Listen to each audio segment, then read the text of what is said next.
1절부터 사도행전 18장 1절부터 11절 교독하십니다. 그 후에 바울이 아덴을 떠나 고린도에 이르러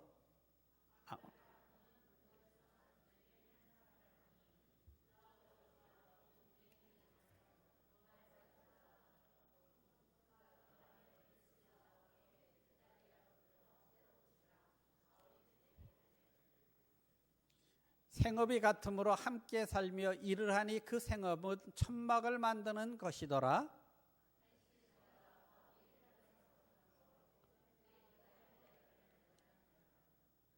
실라와 디모데가 마게도냐로부터 내려오매 바울이 하나님의 말씀에 붙잡혀 유대인들에게 예수는 그리스도라 밝히 증언하니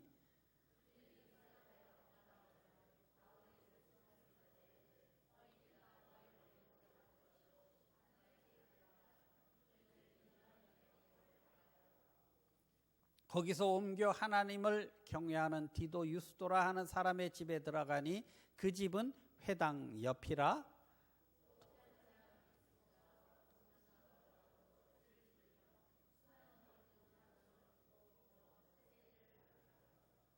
밤에 주께서 환상 가운데 바울에게 말씀하시되 두려워하지 말며 침묵하지 말고 말하라. 내가 너와 함께 있음에 어떤 사람도 너를 대적하여 해롭게 할 자가 없을 것이니 이는 이 성중에 내 백성이 많음이라 하시더라. 1년 6개월을 머물며 그들 가운데서 하나님의 말씀을 가르치니라. 아멘. 신약성경 사도행전은 우리 예수님께서 십자가를 지시기 전에 예루살렘을 떠나지 말고 여기서 기다려라. 보혜사 성령이 임하시게 될 것이다. 그래서요, 이 보혜사 성령이 임하고 그들이 복음을 전하고 교회가 시작된 이 교회 초기 역사를 기록한 성경입니다. 그래서 사도들이 행한 기록이다 해서 사도행전이라 이렇게 부릅니다. 예수가 로마의 반역자로 몰려서 십자가에 처형을 당한 후에 제자들은 자신들도 위험할 것으로 생각하고 숨어서 눈치만 봤어요. 예수를 따를 때는 내가 죽어도 예수를 버리지 않겠습니다. 큰 소리 쳤던 베드로 사도마저도 나는 예수 모른다 하고 도망을 쳤습니다. 그러나 예루살렘을 떠나지 말고 기다려라 한 말씀이 기억이 나서 그들이 모여서 기도를 하기 시작했어요. 기도를 하니까 점점 성도들이 모이기 시작하죠.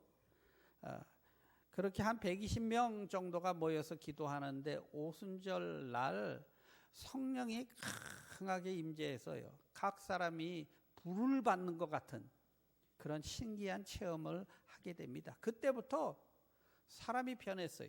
두려워하질 않아요. 뭐 죽이려면 죽여라. 그러고 그냥 나가서 외치기 시작합니다. 그들이 목숨 걸고 외쳐서 이제 교회가 시작이 되었는데요. 그들이 외친 메시지가 너무 간단해. 이렇게 뭐 복잡하게 설명하지를 않았어요. 그들이 전한 것은요. 예수 부활하셨다. 예수는 그리스도다. 이거 전한 거예요. 따라 하십시다. 예수 부활하셨다. 예수는 그리스도다.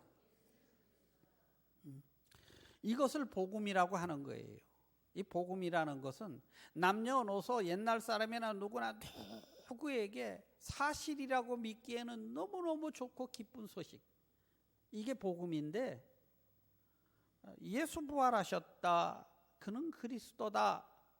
이게 왜 그렇게 기쁜 소식이고 복된 소식이냐는 거예요. 어떤 사람에게는 기쁜 소식이고 복되지만 어떤 사람에게는 뭐 관심 없고 별 볼 일 없는 소식도 있거든요. 예를 들어 볼까요? 내일 비가 옵니다.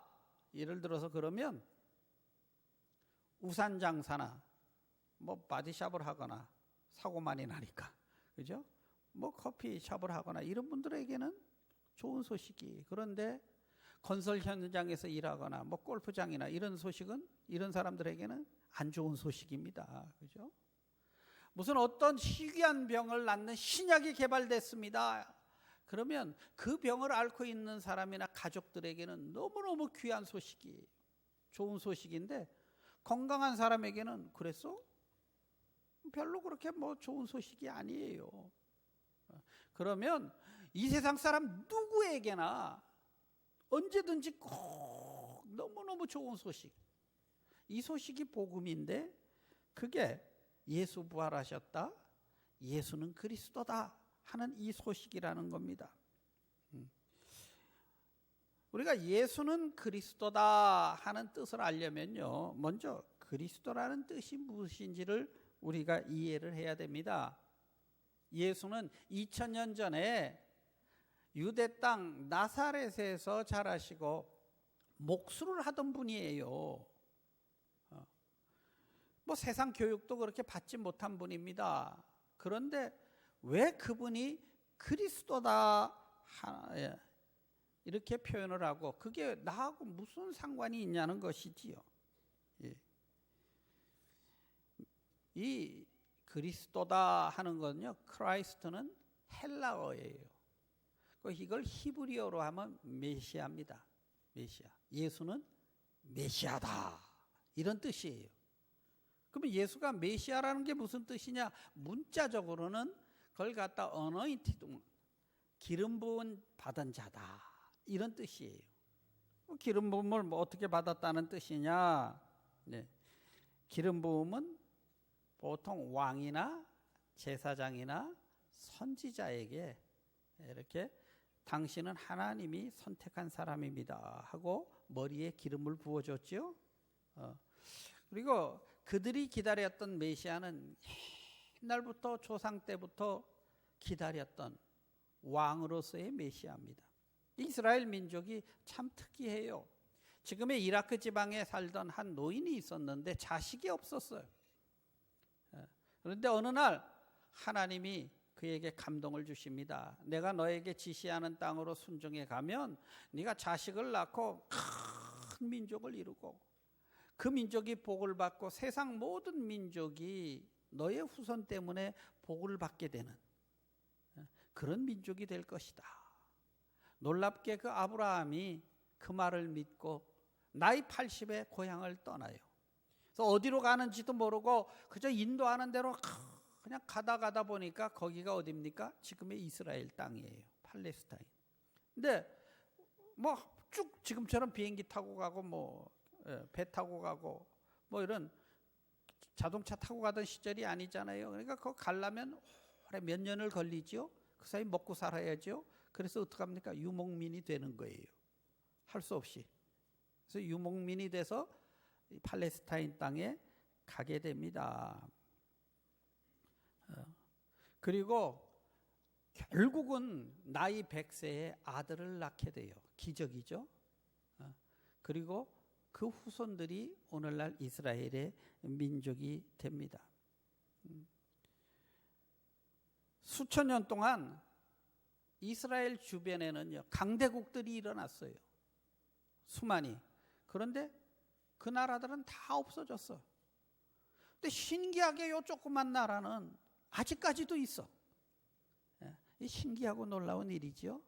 왜요? 하나님의 특별한 섭리로 제사장 민족으로 샘플로 쓰기 위해서 불러준 민족이기 때문에 그렇습니다. 그래서 유대인들은 먼저 이제 설명을 해. 왜 목사님은 이스라엘 민족이라 그랬다, 유대 민족이라 그랬다가 뭐 히브리 민족이라 그랬다 이렇게 이르십니까? 하고 어떤 분이 묻더라고요. 왜 그런지 아세요? 딱 같은 말이에요. 이스라엘 민족이 나중에 남북으로 갈라져요. 그래서 북쪽은 일찍 없어져 버렸어. 남쪽만 남아 있었어요. 그 남쪽이 유대 땅입니다. 그래서 이스라엘 민족, 오늘까지 이어져 내려온 민족을 유다 민족 이렇게 부르는 거예요. 히브리 민족은 히브리였으니까 히브리 민족. 뭐 한민족, 한국 사람 뭐 다 같은 말이죠. 이해가 되시죠? 같은 말 하고 있는 겁니다. 지금 이스라엘 민족이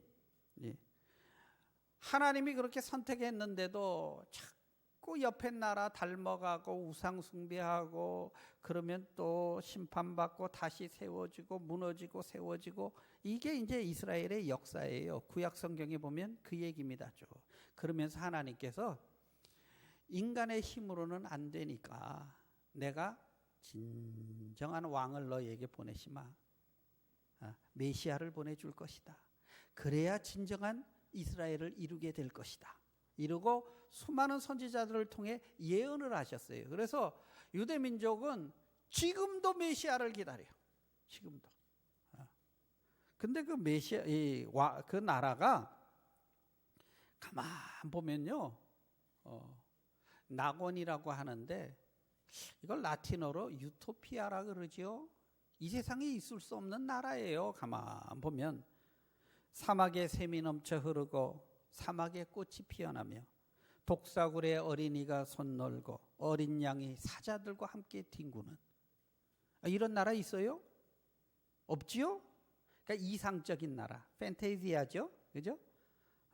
그런 나라를 하나님이 직접 통치한 나라를 이룰 것이다. 이렇게 약속을 하셔서 유대 민족은 그냥 메시아가 빨리 와서 이 못된 이 로마 민족 다 없애고 좀 우리나라를 모든 민족에 뛰어나서 막 이렇게 해주기를 그렇게 기대하고 있었던 거예요. 결론적으로 얘기하면 이 낙원은 천국을 말하는 거지요. 그래서 하나님이 이스라엘 민족을 택하셔서 모든 민족이 복을 받게 하는 것은요, 결국 메시아를 통해 많은 민족이 천국에 가게 하시는 하나님의 놀라운 구원의 계획이십니다. 이해가 되시면 아멘 하십시다. 근데 이걸 이해하지 못하니까 진짜 왕이 나와가지고 뭘 좀 어떻게 해줄 거를 기대한 거예요. 근데 메시아가 오면 이런 일을 할 것이다 이렇게 쭉 예언이 되어 있는데 예수가 오더니 그렇게 하는 거예요. 막 기적이 일어나고. 그래서 처음에는 메시아가 왔다 하고 좋아했어요. 그런데 가만 보니까 자기들이 생각했던 메시아가 아니야.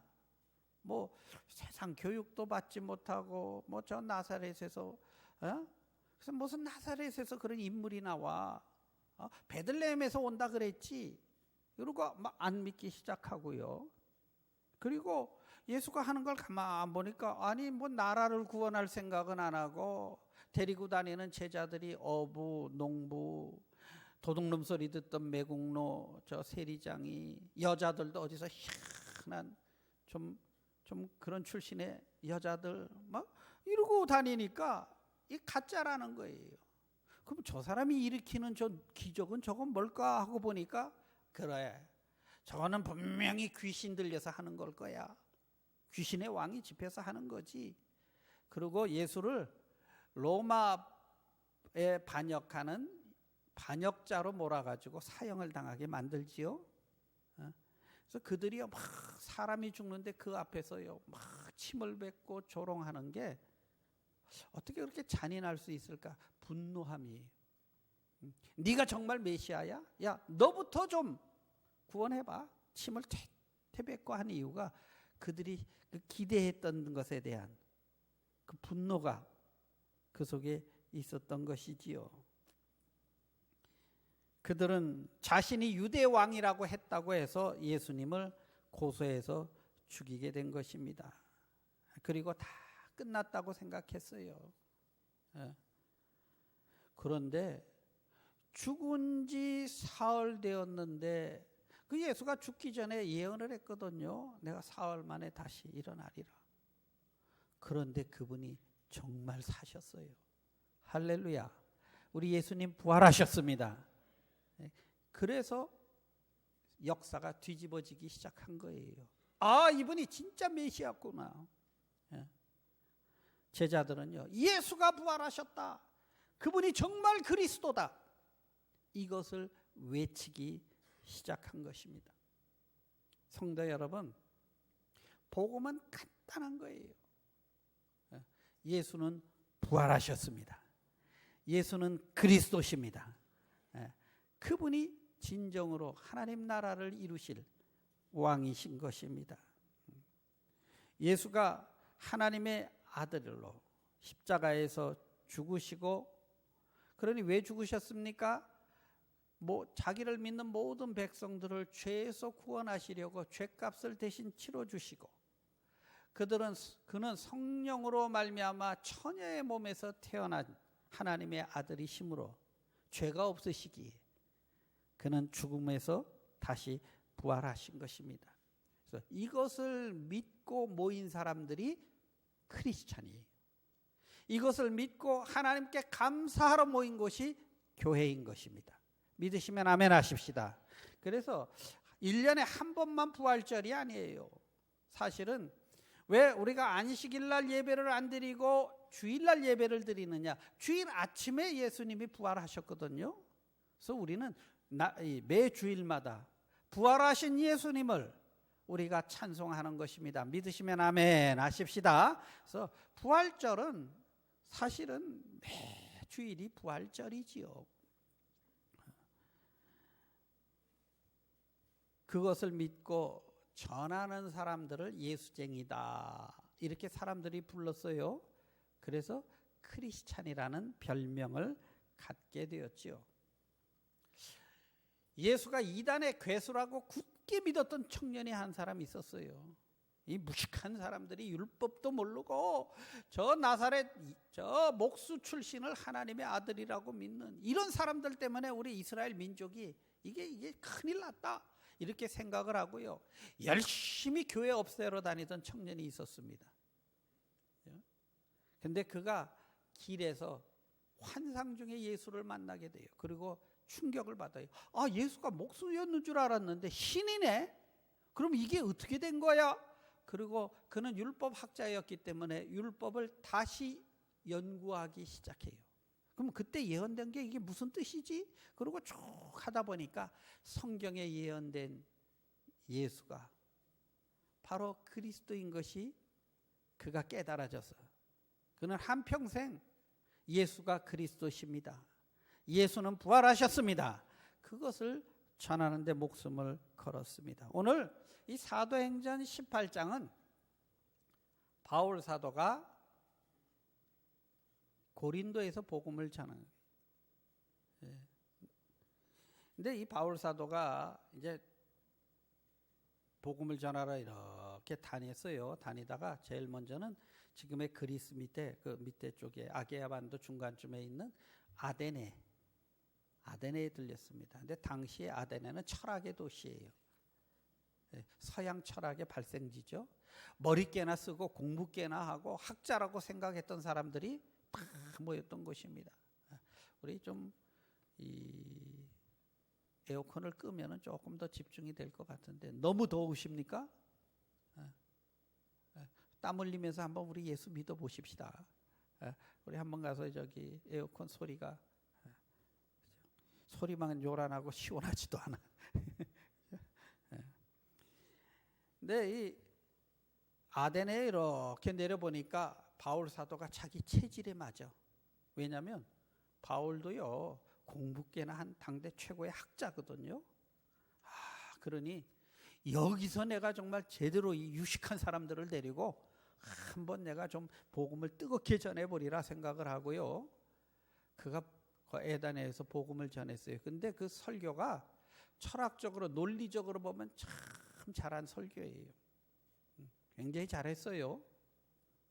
그런데 문제는 한 사람도 예수를 안 믿어. 그거 참 당신 말하는 거 그거 일리가 있네.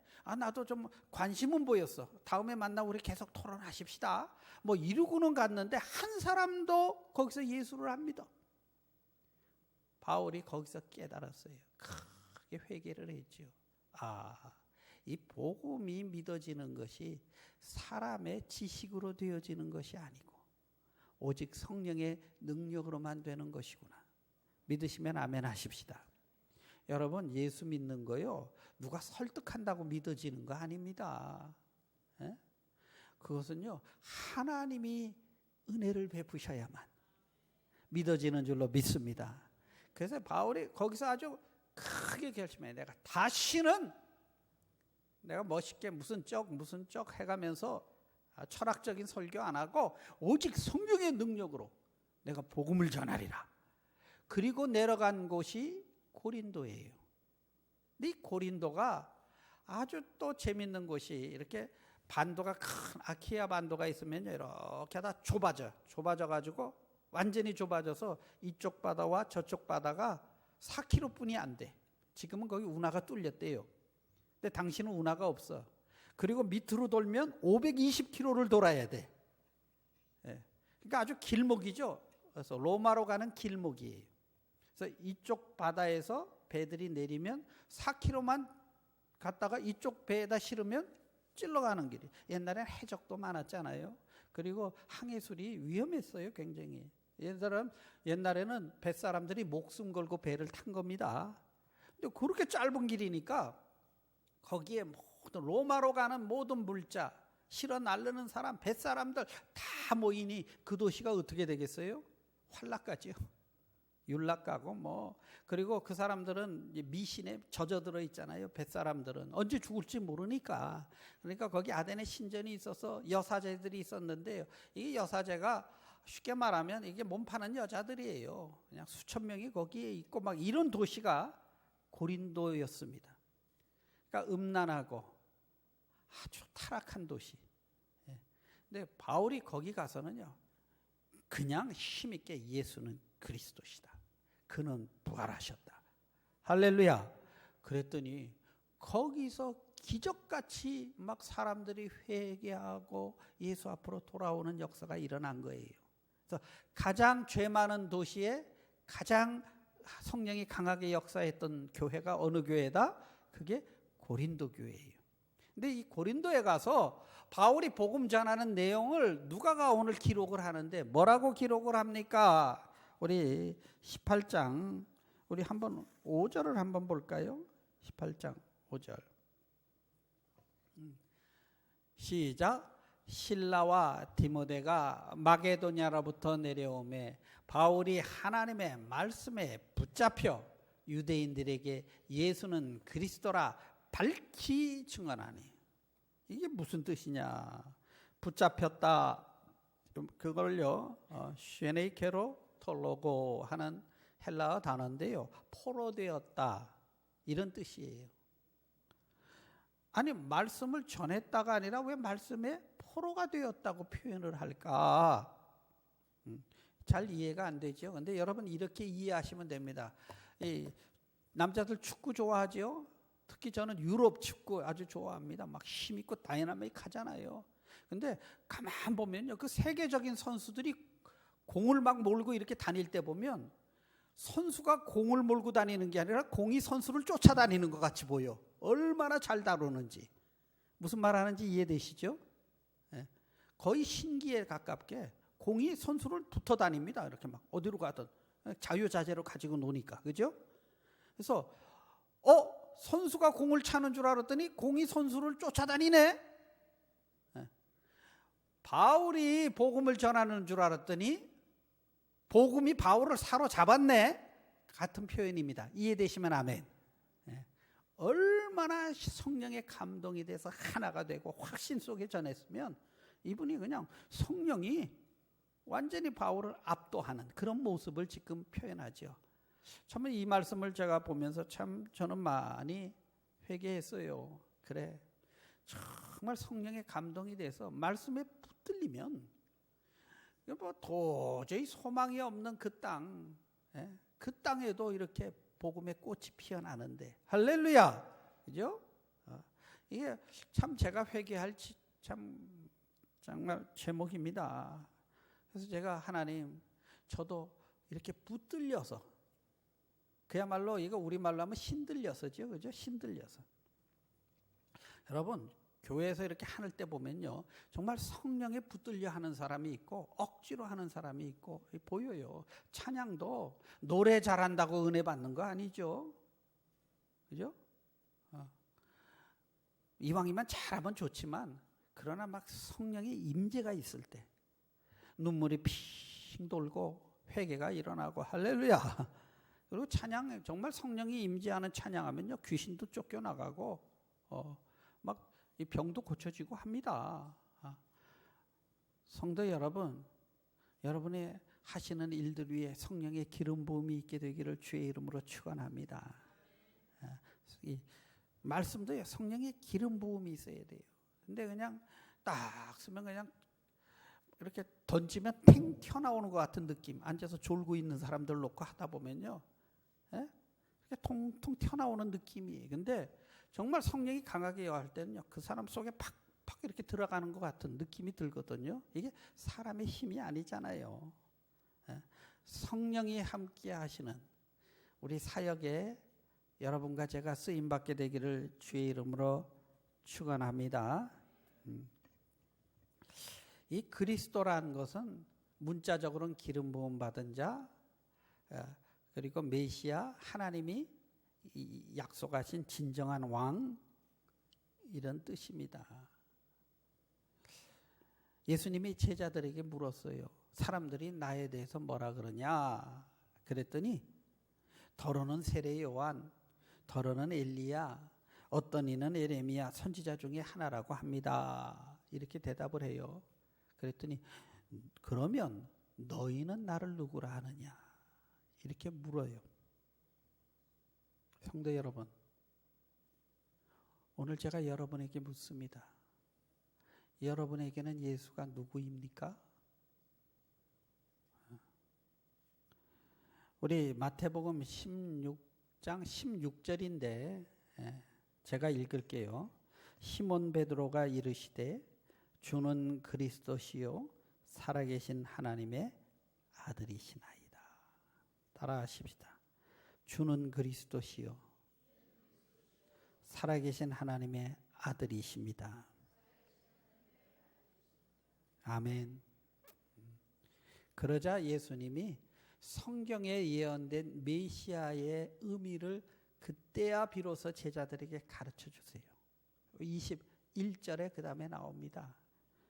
무슨 의미냐면 인자가 많은 고난을 받고 장로들과 대제사장들과 서기관들에게 버림을 받고 죽임을 당하여 3일 만에 부활해야 할 것이다.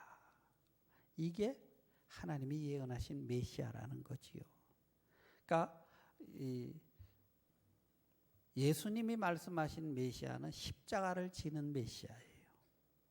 근데 베드로는 그 말을 듣더니 펄쩍 뛰는 거예요. 주님, 그러면 안 됩니다. 주님, 왜? 자기들이 바라는 메시아는 그게 아니거든요. 근데 이 에어컨은 왜 자꾸 계속 돌아갑니까, 장로님? 그 팬을 아우러에다 두셔야 되는데 안경을 안 끼셔서 안 보이는 것 같아요. 팬을 아우러에다 두시면 됩니다. 어디까지 했나 제가 이죠. 고난받는 메시아인데 베드로는 안 됩니다. 우리나라를 그래도 주께서 구원하시고 우리를 이렇게 만들어 주셔야지 뭐 십자가 지고 뭐 죽고 뭐 이게 뭔 말입니까 하고 펄쩍 뛰죠.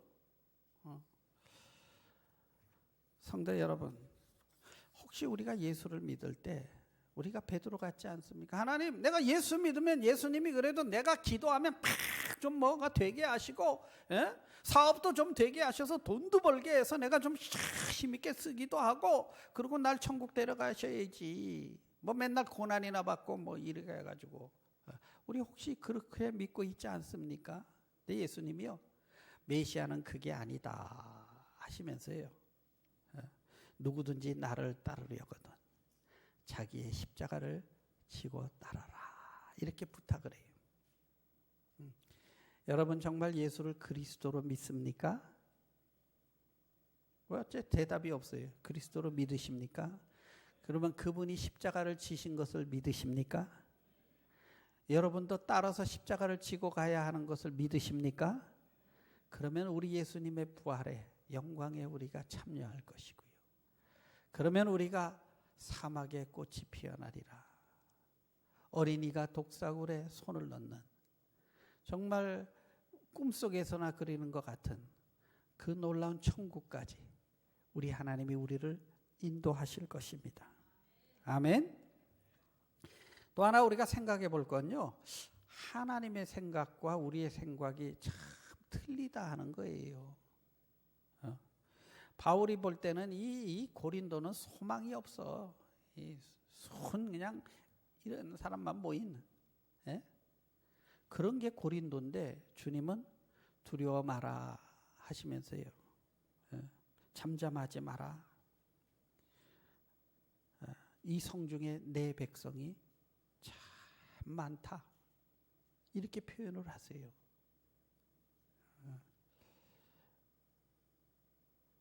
환경이 우리가 생각하는 것, 우리가 판단하는 것과 하나님이 보시는 기준이 참 다를 수도 있구나 하는 생각을 해보게 됩니다. 혹시 우리가 예수를 믿으면서 그렇게 바라보고 있지 않습니까? 저 사람은 구제불능이야. 저 백성들은 심판을 받아도 마땅해. 혹시 우리가 그렇게 볼 수도 있어요. 바울은 과거의 바리새인 출신이잖아요. 율법에 목숨 걸고 나름대로 거룩한 생활에 목숨 걸고 살던 사람입니다. 그 사람이 고린도를 봤을 때 어떻게 보였겠어요? 참 한심하게 보였겠지요. 어쩌면 우리가 교회 생활하면서요, 세상 사람들을 그렇게 바라보고 있는지 몰라요. 저 사람들은 하나님도 모르고 뭐 마음대로 해도 마음 편안하게 살고, 저 사람들은 그럴 수도 있어. 그런데요, 성도 여러분, 하나님의 눈에는 그들 중에도 하나님의 백성이 많습니다. 이게 성령 충만한 교인들이 가져야 할 마음이에요. 예수는 뭐다? 나의 왕이시다. 우리는 왕으로 믿으면서요, 가만 보면 여전히 내가 왕이야. 그리고 예수님은 나의 조언자야. 내가 조금 이걸 해야 되는데 뭐가 필요하니까 주님 물어. 주님 이럴 때는 어떻게 해야 됩니까? 그리고 내가 결정하고 내가 마음대로 내가 왕 노릇하고 사는 거예요.